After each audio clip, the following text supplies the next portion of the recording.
ખાવાનું ભાર્યું તું કે નતું ભાર્યું? ચમ? 4-5 મોહનટાર ખાઈ દી મારા ભાઈબંધ ના તો દાળ ભાત ને બધું આખું આમ ભૂલે ચેવલે દિન ખાતી હતી. ફેવરેટ હતા. ઈ તારા ફેવરેટ હતા. હાર કશો હતો ને હવે જમાઈ આયા છે તો સોરી ખાટલો બાટલો મઈ પોથર હો હારું. હા. મઈ ઊંઘ. અંદર એસી છે ના અમે તો દેશી છીએ. તો પછી આપણને અંદર ઊંઘ નહીં આવે.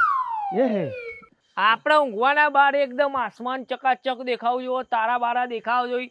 આપણો ખાટલો અહીંયા બહાર લગાવ, અંદર મને નહીં આવે ઊંઘ. જો તમને કહી દીધું. તે પંખો ચાલુ કરીએ. પંખા કોણ ચાલુ કરે? કુલર ચાલુ કરીએ. કુલ્લર બુલ્લર ની કોઈ જરૂર નહીં, આપણે બહાર ઊંઘવાના. હાર કશો હતો ને બહાર તો વાય જબર ઠંડી વાશે. હું કહું તને કશો હતો ને બાર ઊંઘવું હોય તો 3-4 ગોદરો નાખ્યા રાતે નકર ઠરી જશે પહારે. ઓ પપ્પા, હા આપણે કહું છું ગોદરાની જરૂર જ નહીં.